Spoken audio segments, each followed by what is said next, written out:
भाविव मेटि सकहि त्रिपुरारी। कहते हैं कि व्यक्ति का प्रारब्ध बड़ा ही प्रबल और बलवान होता है। व्यक्ति के भाग्य में अच्छा बुरा शुभ अशुभ जो कुछ भी लिखा है वह होकर रहता है। उसे टाला नहीं जा सकता, उसे मिटाया नहीं जा सकता। व्यक्ति को प्रारब्ध भोगना ही पड़ता है। पर प्रारब्ध है क्या? दरअसल अपने किए कर्मों का फल ही प्रारब्ध है। संचित, क्रियमाण और प्रारब्ध ये 3 प्रकार के कर्म बताए गए हैं। जन्म जन्मांतरों के अच्छे बुरे कर्म जो संचित होते रहते हैं, इकट्ठा होते रहते हैं, उन्हें ही संचित कर्म कहते हैं। संचित कर्मों का वह भाग जो परिपक्व होकर अब व्यक्ति के जीवन में सुख दुख शुभ अशुभ भोग के रूप में प्रकट होने को प्रस्तुत है, उसे ही प्रारब्ध या भाग्य कहते हैं। हमसे नित्य नवीन अच्छे बुरे सत असत शुभ अशुभ जो भी कर्म होते हैं उन्हें ही क्रियमाण कर्म कहते हैं। अब प्रश्न यह उठता है कि क्या प्रारब्ध को बदला नहीं जा सकता? क्या मनुष्य भी पशु पक्षी या अन्य जीवों की तरह प्रारब्ध भोगने मात्र के लिए विवश हैं, अथवा वह अपने बुरे प्रारब्ध को मिटाकर अपने लिए नए सुखद प्रारब्ध की रचना कर सकता है? क्या जीवन में होने वाले अनिष्ट या अशुभ को टाला नहीं जा सकता? क्या प्रारब्ध को मिटाने या बदल देने का कोई उपाय नहीं? ऐसे अनेक प्रश्न मानव मन में सदियों से गूंजते रहे हैं। ऐसी कई पौराणिक कथाएं हैं जिनके माध्यम से हमें सहज ही इन प्रश्नों का सही समाधान प्राप्त होता है। एक ऐसी ही कथा महात्मा मृकंडू और उनके पुत्र मार्कंडेय से संबंधित है। कथा के अनुसार देवात्मा हिमालय के उत्तरी भाग में हरे भरे पेड़ों, रंग बिरंगे सुगंधित पुष्पों व पर्वतों से घिरे अपने आश्रम में महात्मा मृकंडू अपनी धर्म पत्नी मरुदाती के साथ रहते थे। हिमालय के दिव्य पावन व स्वर्गीय वातावरण में रहकर वे दोनों बड़ी श्रद्धा और भक्ति से भगवान शिव की आराधना किया करते थे। महात्मा मृकंडू ब्रह्म मुहूर्त में उठकर पास बहते हुए स्वच्छ झरने में स्नान करते और भगवान शिव की पूजा उपासना में लग जाते। वे अपने आसपास खिले हुए सुगंधित पुष्पों को चुनकर लाते और मरुदाती उन सुगंधित पुष्पों की माला बनाती। वे स्वच्छ चमकते पात्र में आश्रम की गाय का दूध दूहते, फिर पत्नी दोनों भगवान शिव की पूजा करने बैठ जाते। वे दोनों भगवान शिव का पवित्र जल व दूध से अभिषेक करते, उन्हें चंदन का सुगंधित लेप लगाते, सुगंधित पुष्प अर्पित करते, बिल्व पत्र चढ़ाते, फिर धूप दीप नैवेद्य आदि समर्पित कर भगवान शिव की स्तुति व आरती करते।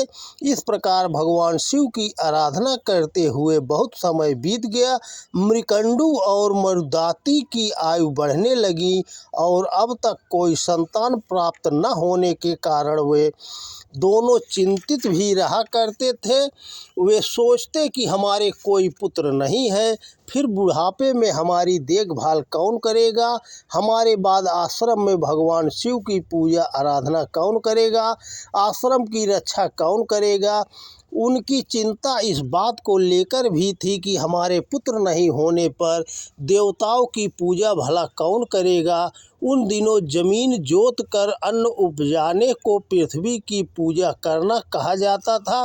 आकाश, वायु, अग्नि और जल प्रकृति इन वरदानों का उनके नियमों के अनुसार प्रयोग करना ही उन दिनों उनकी पूजा करना समझा जाता था और सारे विश्व के कल्याण की कामना करता ही करना ही वास्तविक शिव उपासना समझी जाती थी। सच्चे मन से विश्व कल्याण की कामना करना और संसार की सेवा करना, यही शिव पूजा का प्रमुख ध्येय हुआ करता था। भगवान शिव का ध्यान करते ही लोगों का ध्यान उनकी कल्याणकारी प्रवृत्ति पर केंद्रित हो जाता है। इसीलिए पति पत्नी दोनों किसी ऐसे पुत्र रत्न की प्राप्ति की चिंता में थे जो उनके बाद सही मायने में शिव पूजा करते रहने की उनकी विरासत को संभाल सके और आगे बढ़ा सके। उनकी पुत्र प्राप्ति की चिंता भी किसी व्यक्तिगत मोह के कारण नहीं, बल्कि विश्व कल्याण की उनकी महान भावना के कारण थी।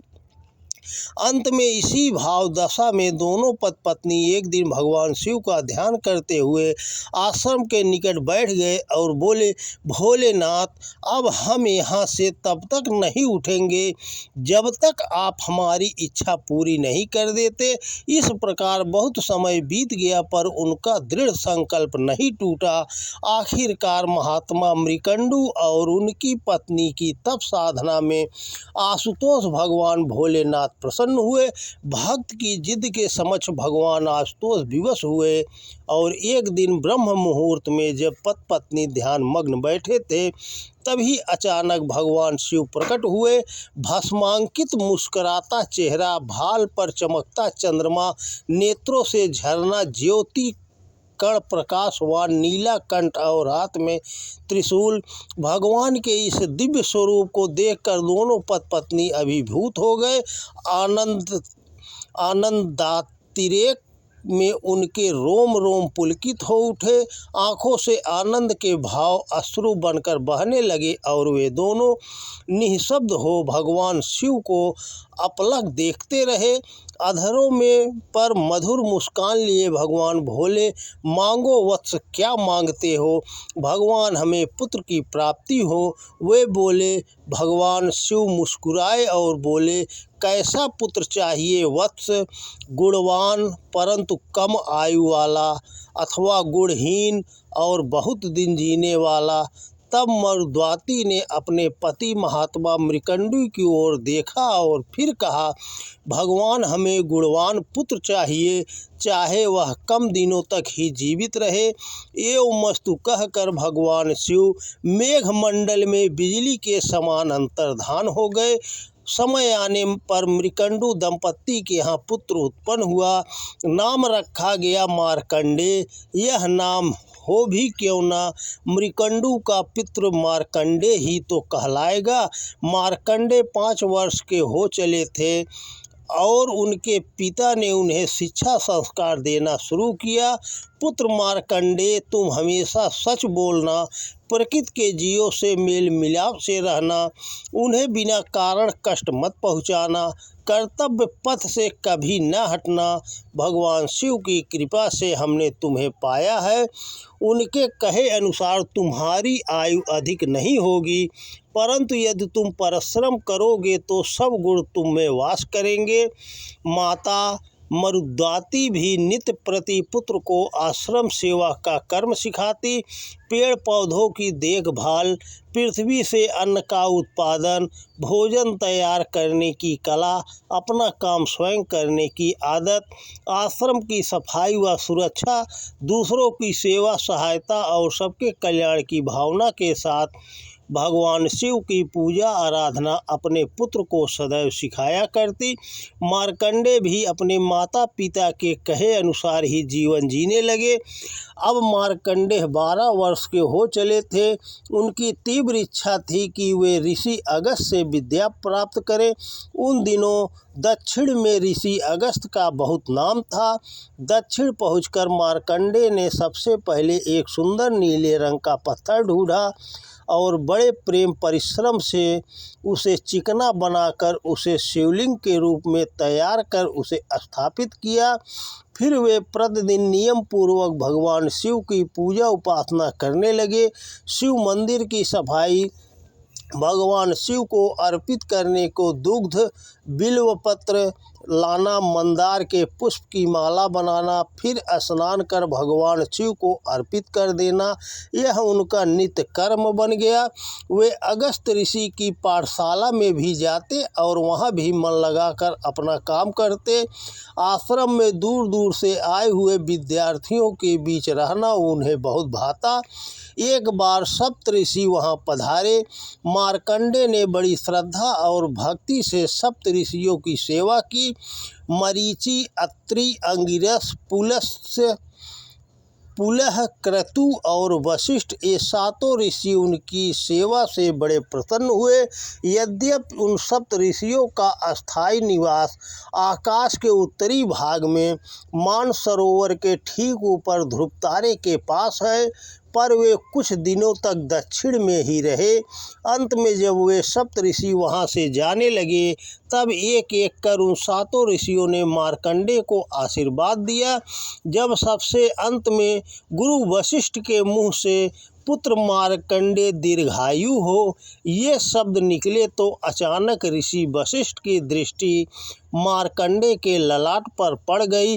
मार्कंडे के ललाट की स्पष्ट रेखाएं उनकी अल्पायु को दर्शा रही थी। ऋषि वशिष्ठ ने तुरंत भाप लिया कि इस बालक की तो मृत्यु निकट है और मेरा आशीर्वाद व्यर्थ जाएगा।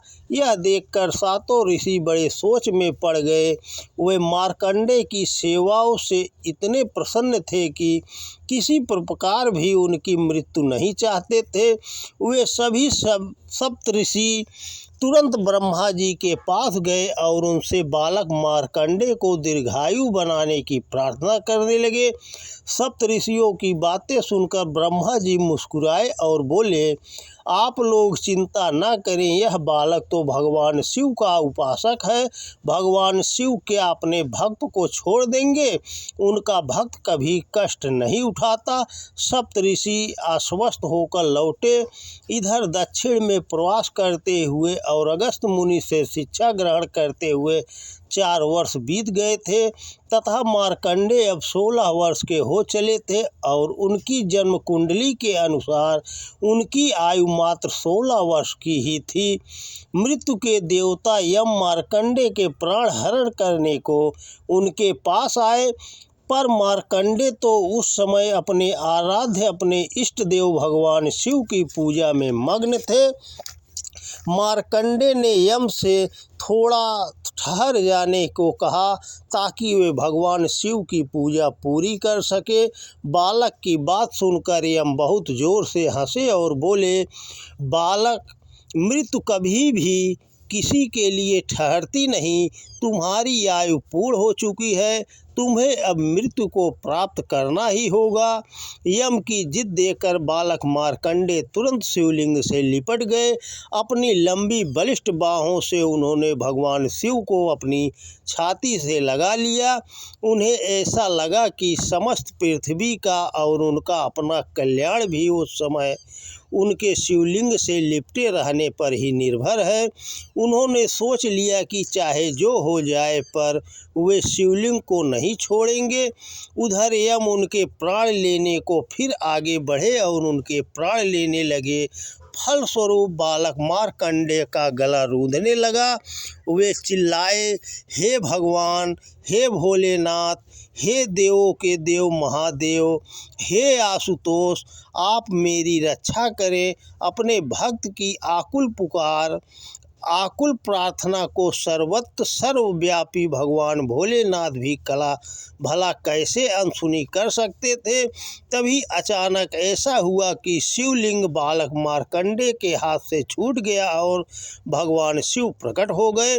भगवान शिव के रौद्र रूप को देखकर यम वहाँ से भाग खड़े हुए। तब भगवान भोलेनाथ ने बालक मार्कंडे को अपनी गोद में बैठाकर प्यार से उनके सिर पर हाथ फेरा और उन्हें दीर्घायु होने का वरदान दिया। सचमुच भक्ति और प्रेम के बल पर निर्गुण निराकार अव्यक्त ब्रह्म भी सगुण साकार रूप में प्रकट हो सकते हैं। बालक मार्कंडेय ने इसे भगवान के प्रति अपनी प्रगाढ़ भक्ति और प्रेम से चरितार्थ कर दिया था। उस दिन मार्कंडेय की आयु 16 वर्ष की थी। भगवान शिव की कृपा से उनमें आजीवन 16 वर्ष के नवयुवक के समान कार्य करने की शक्ति आ गई। वृद्धावस्था में उनकी भक्ति माँ दुर्गा की ओर हुई। दुर्गा उनके इष्ट देव भगवान शिव की ही तो शक्ति थी। एक दिन उन्होंने भक्ति के आवेश में माँ दुर्गा की स्तुति में 700 श्लोक कह डाले। आगे चलकर उनकी यह कृति देवी महात्म्य या दुर्गा सप्तशती के नाम से प्रसिद्ध हुई। आज सारे विश्व में भक्तगण देवी की पूजा आराधना में मार्कंडेय द्वारा रचित वही स्तोत्र गाते हैं और भगवती आद्यशक्ति दुर्गा से अनुदान वरदान पाते हैं। मार्कंडेय को अपने इष्ट भगवान शिव और देवी दुर्गा से प्रेम तो था ही, उन्हें अपनी मातृभूमि भारतवर्ष से भी असीम अनुराग था। इसलिए अपने महान ग्रंथ मार्कंडेय पुराण में उन्होंने अनेकों स्थान पर भारत भूमि का वर्णन किया है।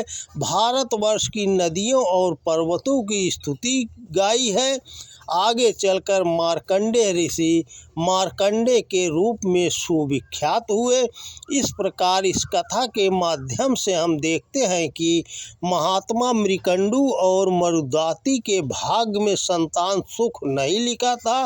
मार्कंडेय की आयु मात्र 16 वर्ष की ही थी, पर दृढ़ संकल्प, कठोर तप साधना व दृढ़ भगवत भक्ति के फलस्वरूप असंभव भी संभव हो गया। तपस्या और भक्ति के बल पर महात्मा मृकंडू व मार्कंडेय ने अपने प्रारब्ध को भी बदल डाला।